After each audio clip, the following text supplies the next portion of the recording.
All right. Hello, everybody. Welcome to my weekly Meltdowns coverage of Survivor 39, Island of the Idols. Tonight, Allison, her IBS is raging. So I'm sure she's watching us from the toilet seat right now. So I'm stepping in as the host for tonight.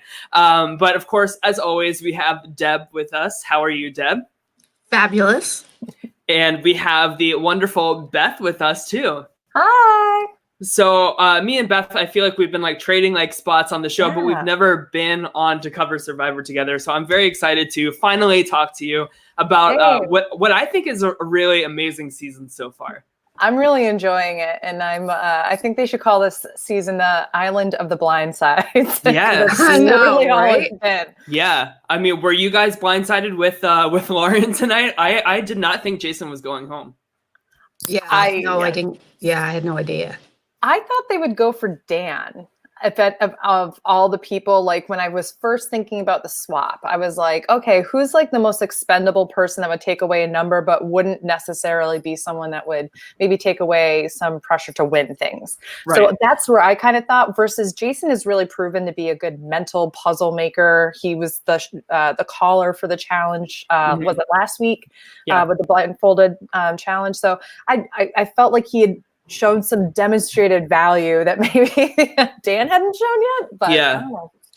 Yeah, I think the tribe last week got it right by taking out Tom, and I was kind of expecting the same path for Dan in this episode. So do you guys think that the reason Jason ultimately was targeted was because he is kind of a bigger threat in the eyes of everybody else? He seems a little more aggressive. Yeah. I would think. Yeah, I think that he proved to be more strategic. And I think Lauren is also pretty strategic too, which Elizabeth is catching on to. Yeah. Which I think is good. I think as long as somebody catches on to that kind of stuff, that's important. Yeah. I'm not going to lie. There was a part of me that was a little nervous. Aaron was still going to flip. And I was like, that makes literally no sense for your game to flip if you're stealing a vote from the other side, but not stealing, but blocking a vote. Yeah. But I'm happy he didn't, because that really would have been a moronic move. I was really bummed because I'm in a Survivor draft for money, and I'm 6th place right now out of 35 people that are playing.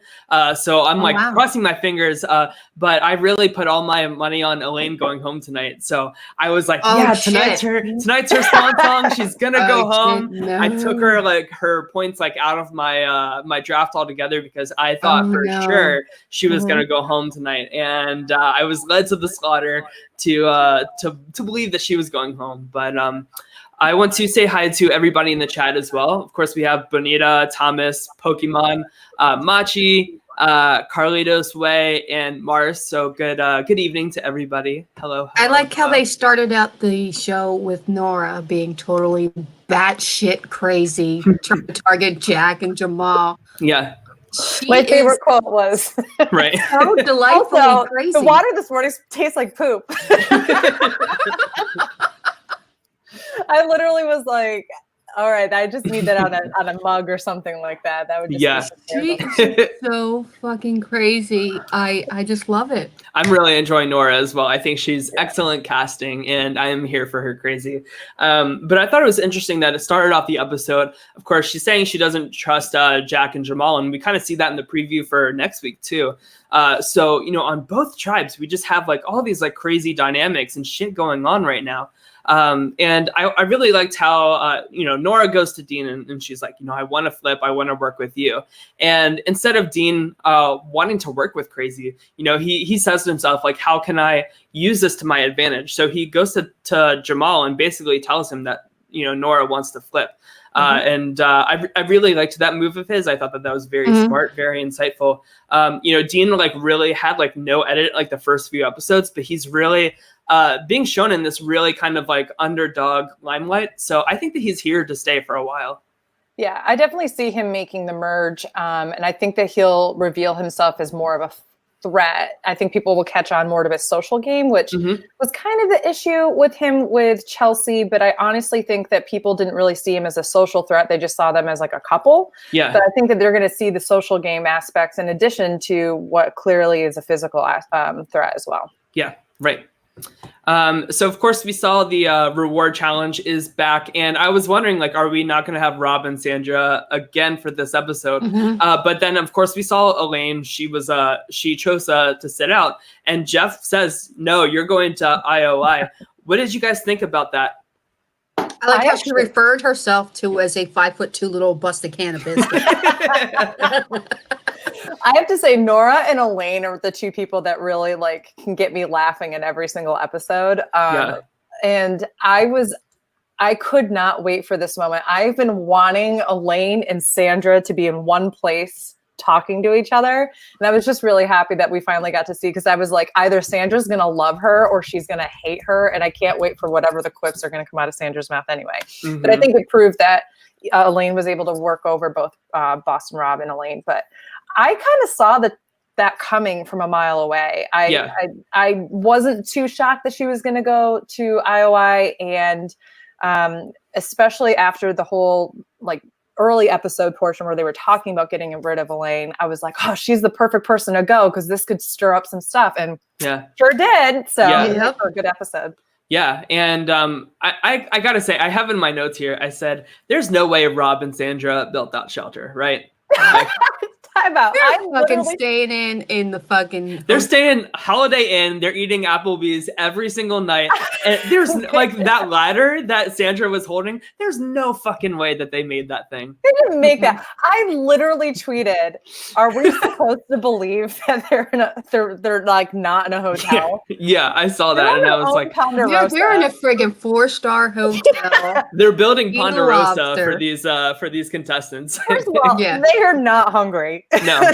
First of all. Second of all, I just like how the aesthetics, they had like chickens running around in the background. I'm like, good and goddamn well, they are not killing those chickens. It's not happening. But since we know that they're playing on season 40, I'm kind of glad that they're not like truly roughing it, because I wouldn't want them to get like Russell Hand's like levels of malnourishment playing like seasons back to back like that. So just for that, what's that? Or even Malcolm. Right, exactly. Yeah. So just for that purpose, I'm totally okay with them not really with them staying at the Four Seasons. Yeah, I wish that they would just own it a little bit more though, not take up like this precious hour of television by like Sandra being like, "Yeah, we made the shelter from scratch. We're the two best people to make the shelter." And Rob's like, "Yeah, I built a 2-story shelter. Me and Sandra, we roughing it out here." Like we don't need that. I would rather get to know these characters a little bit more. I just like that Sandra's contribution was holding the ladder, but not even like two hands of a strength, like to really make sure she's just like half-ass holding it. Like, Sandra is all of us. If Rob falls, he falls. I have a better chance of winning season 40. I don't know. Exactly. So of course we see Elaine get to the island of vitals, and once she sees them, she says, "Shut your face! Holy crap!" And she just had like so many good sound bites tonight. What did she also say? She's like, I'm gonna eat something, nom nom nom, or something like that. She's like, "I love steaks." She's like, "And the stakes are high, and I love steaks." Nom nom nom nom. Yes, that was it. Yeah. She's just such a happy-go-lucky person. Yeah.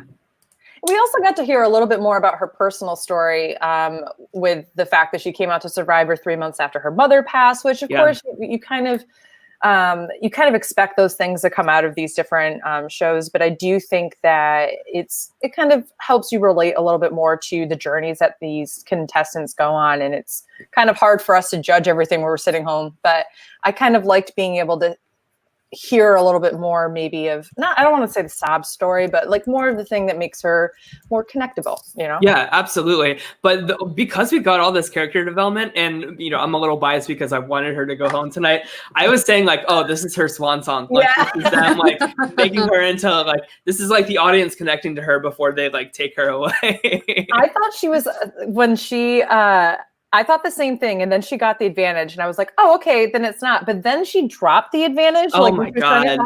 And I thought she didn't know, like, knew in the moment that she had dropped it, and I was like, she's going to literally think that she has it in her back pocket, do the challenge and realize it fell out. Yeah, that was exactly what I thought too. And I got shades of Survivor Australia when Sharn pooped the idol out during that challenge. Oh my God, I remember that. I got it. I was really hoping for that because that was like one of the most like cringiest Survivor moments I've ever seen. Yeah. And I would just have loved to have seen how Elaine played that off. Yeah, I can't believe it just went away. I don't know. Right. I can't believe that no one saw her with that. I mean, she fumbled that. Oh so my God. times.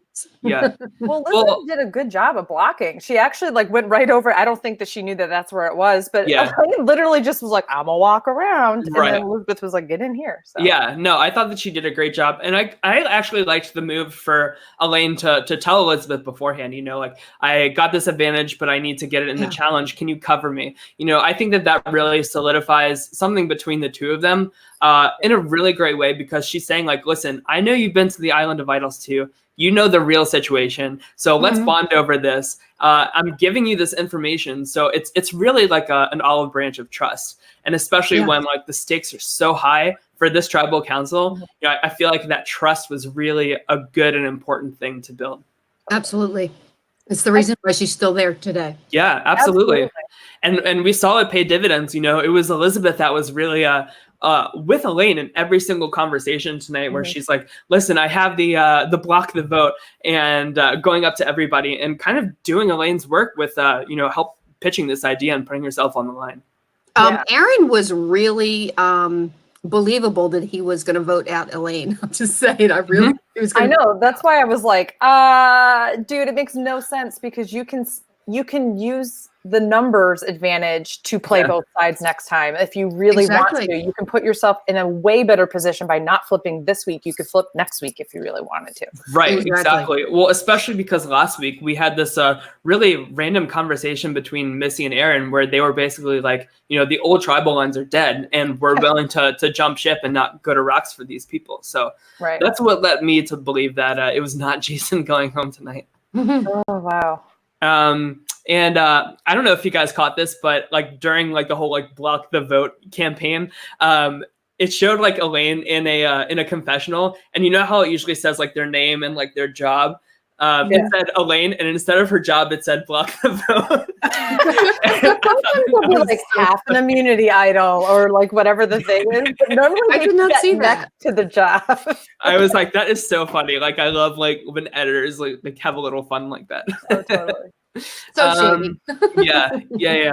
And of course we during the immunity challenge, like that was so like super close, and it really just came down to, you know, who could shoot the hoops the best. Oh my gosh, yeah. It was a nail biter. And I'm not gonna lie, for the first time, I feel like I've liked more of the characters that are on the Vokai tribe, the current Vokai tribe right now. But I was really happy to see, okay, Elaine got the advantage. I kind of wanted to go to this tribal council. I felt like this episode in particular had a perfect story arc. Yeah. More so than most Survivor episodes that you watch. Like you saw in the very beginning, the intro was like, we're going to go for Elaine and people are going to swap allegiances. Yeah. And then she's the one that has to go to IOI and she just says yes without even knowing what the challenge is going to be. And she gets it. And then there still might be a flip, but there wasn't a flip. And it goes to be Jason. Like, I think like there was just like, even if you could kind of anticipate what was happening, you were still like excited and there for the ride. Yeah, absolutely. Do you guys like that little kind of like preview thing, like when they show like just like 4 or 5 shots like at the beginning of the I really hate it. I hate it so much. I hate it. So it's better now that they're not doing like literal preview stuff like in every commercial break, because even Jeff Probst was like tweeting about like, we need to stop that. Yeah. But I really hate that. I'm like, this is not an Oscar movie. It's silly. And I would rather see the opening sequence, which they did not do for the first time in Survivor history. You know, usually like now they just post it online for the fanboys, like you and me to watch from our computers, but they just didn't do it altogether this season, which is a shame. Well, we got to see Sandra and Rob building their. Yeah, that's what we get instead. We get that, and we get Applebee's. So you know, whatever keeps the show running, I guess, right? I just want to know who actually built the shelter. The people who built the heads. Yeah. Probably. People who built the heads, people who build the challenges. Probably. I can't wait for Survivor 40 when they all arrive and there's a head for all 20 winners. That would be really cool, actually. That would be amazing. That they're going to need a lot of beach for. Yes. Yeah, they're like, everyone gets their own island. You're in one place. There's no tribes. It's all individual stuff. No, I'm just thinking of like how ridiculous like all 20 of those heads would like who would be like the most like ridiculous head out of all of them. People would see like Amber's head and they would be like, whose head that? is it? Ethan's hair would be really Oh great. yeah, that's a good one. I like that. I like Ethan for that. Let's see, what else do we have here? So of course we had a really, really good segment tonight that I actually had a tweet about that I want to read verbatim because it probably sounds better on Twitter than what I can mumble in person. I have to comment on that too because I was on some of the private groups on Facebook and it blows your mind with some of the comments. Yeah. The people that were making negative comments about the situation that you're going to bring up, of course, for white people. Of course, yeah. What? So That is shocking. Shocking. Shocking. Men. So of course the segment we're referring to is Jamal and Jack's segment tonight. So basically what happened was Jack referred to Jamal's survivor buff as a do-rag. And Jamal really took offense to this. You know, he said that it was very subconscious. He said that like he doesn't like how that term is like associated with thugs and criminals, and it just really brings a negative light to all the positivity of the African American race. And so I said on Twitter, I said, Jamal's segment on Survivor about straight white male privilege was beautiful. Really shows the social experiment and depth of these characters as people that often gets skipped over in modern seasons for strategy talk. It reminded me a lot of old school Survivor and how, you know, we really got to know these people. And like, it kind of brought me back to like Survivor Borneo. You know, when Rudy was saying to Richard, you know, I've never been around a gay man before. And just how like it brings people together and it really teaches them a lot about each other. You know, because Jack, he had no idea he said anything wrong. And it took Jamal kind of getting upset about this and talking to him about it for him to really even identify like, oh, I shouldn't have done that.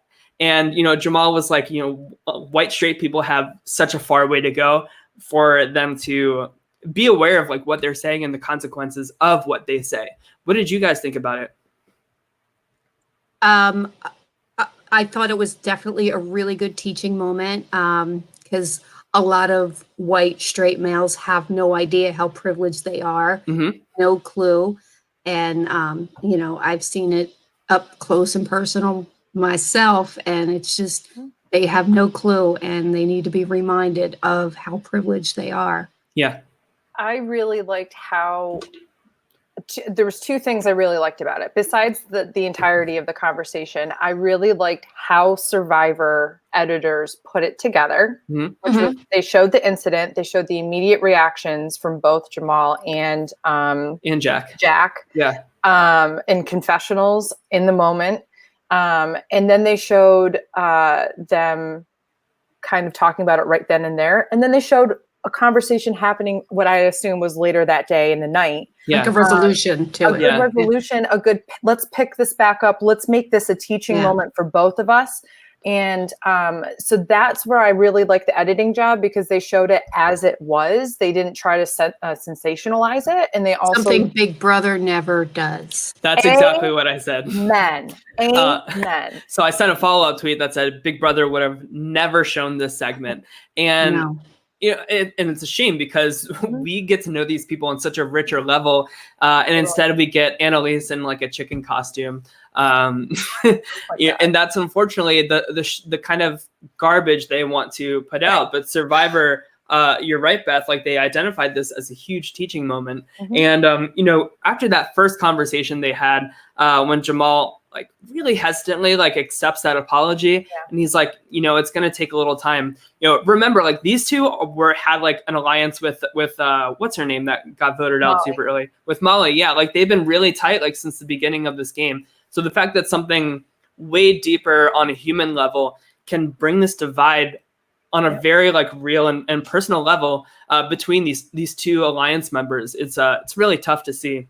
It's tough to see, but it's also important to see because I think all of us, especially those of us with a lot of privilege, sometimes commit these microaggressions on a day-to-day basis with those that we love. Yeah. And it's important to see how well the two of them navigated that conversation. Yes. And I thoroughly enjoyed it is never the person who is marginalized.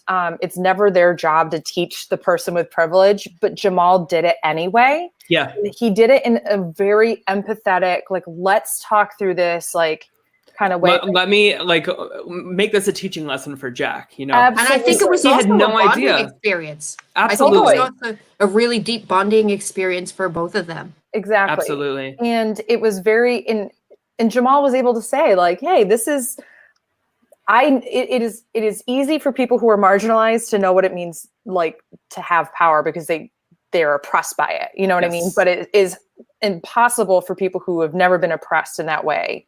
Yes. To feel that. Yeah. So the fact that you had two open minds who were conversing, who were respectful, who allowed each other to speak, who took away things from the conversation, it was just very beautiful. And it's sincerely lacking in every other reality show I've ever watched, really. Yeah, absolutely. And just generally in society. So to have an example of that, I really commend the Survivor producers and editors for putting it in. They very easily could have scrapped all that footage, not even put it in. Like, forget about the fact that, like, with Big Brother, we have feeds, and like some people might have seen that if it had happened on Big Brother, but even if they chose not to edit it in the show. But out of all the hours of footage, they chose to put that in. So, and it wasn't a short segment either. It was very long. I think Allison joined us, so maybe she's off the toilet or something. She's off the shitter? Yeah. Allison, are you there? I just wanted to say hi.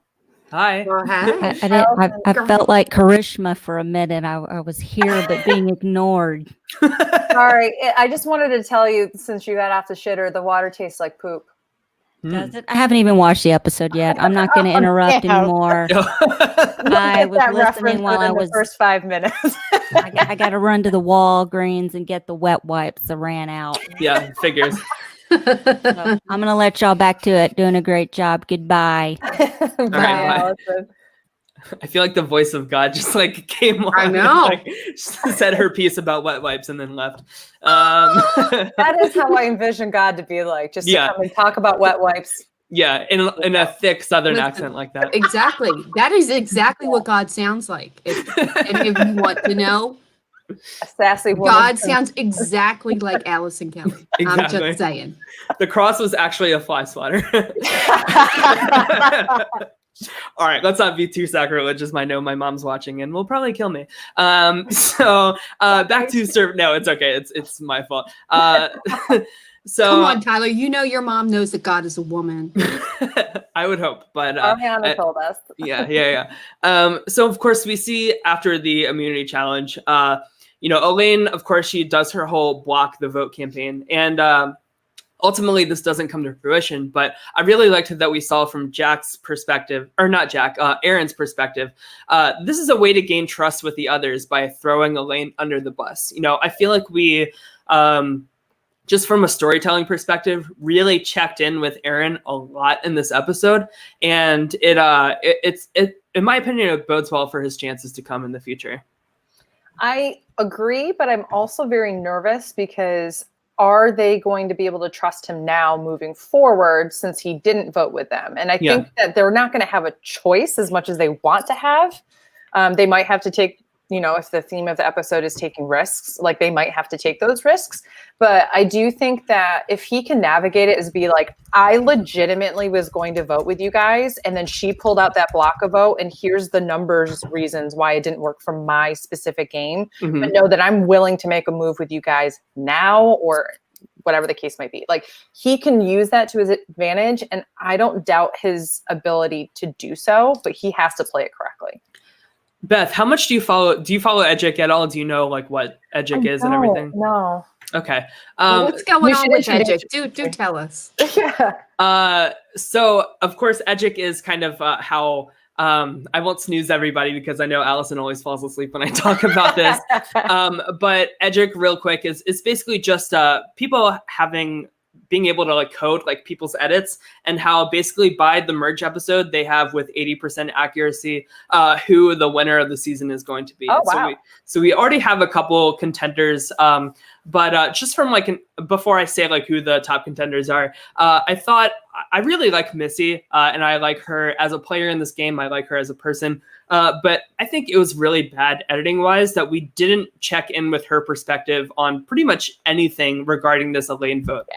You know, like the fact that we checked, like last week they showed Aaron and Missy like really talking, like we're in this together, we're going to flip on whoever. But then it was Aaron that we really saw over and over and over again tonight. And I think that that's pretty bad for Missy's chances.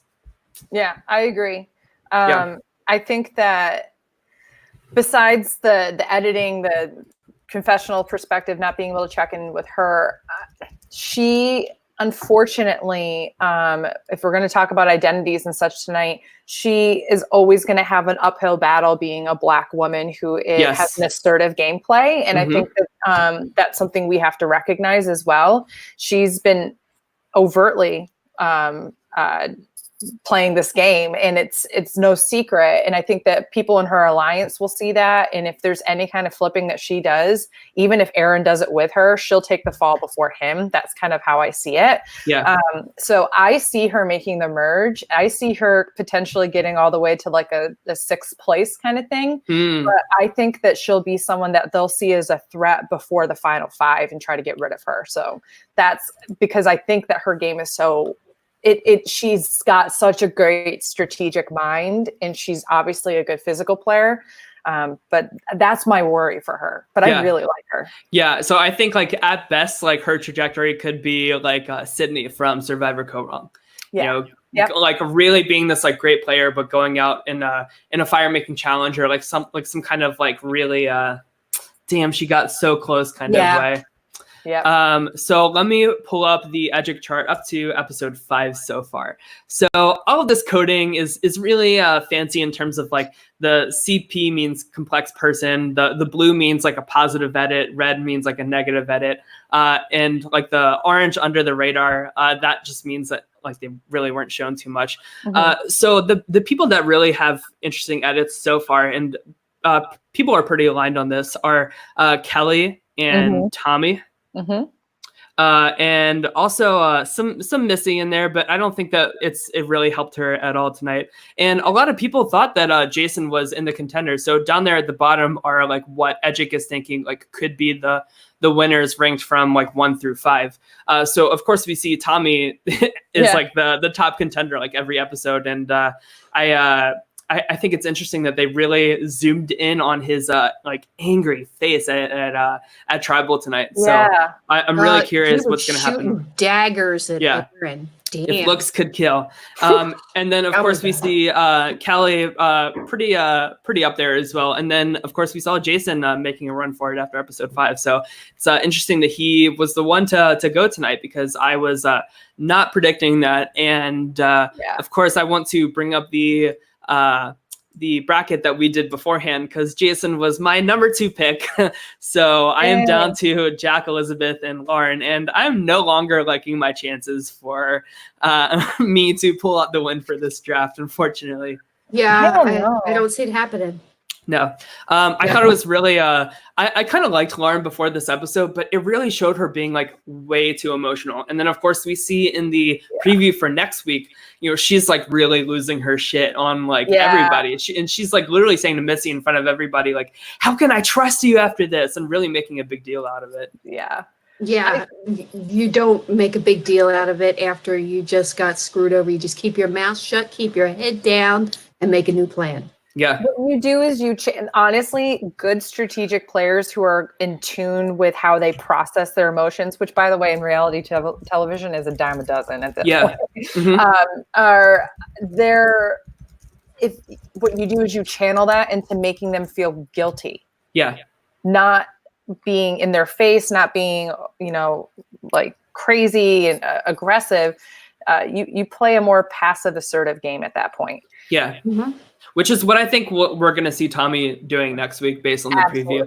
We see him kind of butting up, like rubbing shoulders with Aaron again. Yeah. And it's really interesting that like Tommy goes from like this like piercing eyes, like I'm going to like murder you in this game, to next week we see him trying to do something about his situation. So I think that is ultimately going to be the difference in a player like Lauren to a player like Tommy. Yeah, you just have to pivot. Yeah. You have to suck it up and pivot. Pivot.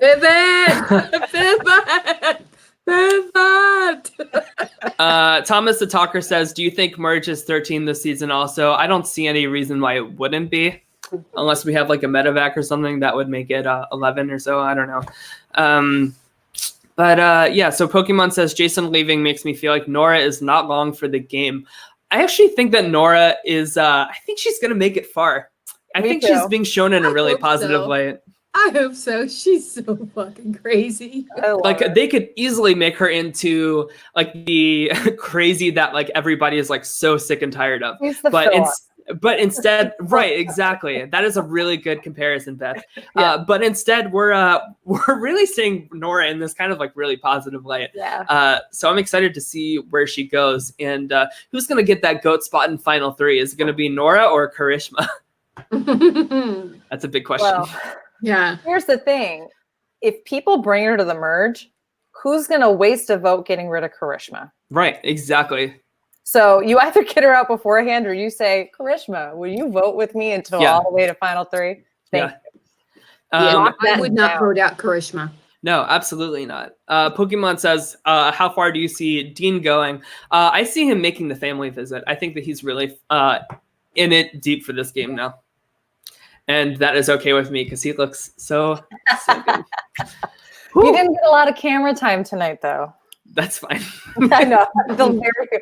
He lost the grandpa sweater. I was really into it last week. He also got just like this cardigan. I'm like, where the hell did that come from? I know. He looked so studious in that. He looked all good. All of a sudden, his IQ went up like 50 points. Yeah, exactly. I was like, that's all he needed to do was wear the cardigan, and then the rest is history. He's going to... time out. Last week, 3 different times in the episode, when they were trying to decide who was going to go, and between Dean, Tom, and Karishma, they said, well, Dean's like really good at puzzles. I was like, he was the one in that puzzle with Karishma where he was just handing her pieces, not even doing it. Like he didn't do anything for that. Like what basis do they have that he's good at puzzles? It's none. Like people will find an excuse to like make a narrative for whoever they want to stay or go, basically. So funny. Pokemon also says, we'll start with Thomas first. How far do you see Elaine and Janet going? Janet is super quiet. Her edit's super weird. I think she kind of reminds me of like Angela from Survivor Ghost Island. Yeah. Maybe like a final 7, final 8, like maybe like a double episode boot, so they don't have to spend too much time on her. Yeah, she's very interesting. Bless her heart. I don't think it was a smart move for her game to get rid of Tom last week. I don't think so. I totally agree, because that makes her like the single old person. They kind of help each other not be in this like minority situation. Plus, they were kind of aligned. Like he like connected with her. So like, why are you gonna get rid of him? I would have pushed Dean or Karishma. Like that's the time to get rid of Karishma was last week. Honestly. Yeah. Now she's in it to the end. Yeah. But Janet, like when the first episode aired, I was getting some Denise vibes from her. Yes. Workhorse, under the radar, good in the challenges, is kind of socially in with everybody, but like not like a strong presence that people are all putting their eyes on. Like it was like, oh, that's a good balance. But now we're not seeing like anything from her. So I'm kind of like, oh, maybe not. But I like the Angela. I think that makes a lot more sense. Yeah. So we shall see. Deb, who do you think is pulling out the win at this point, and who do you think is going to go home next week? I see. Nora's in trouble. I think Nora's in trouble. So you think Nora's going, and who do you think is gonna win the season? No.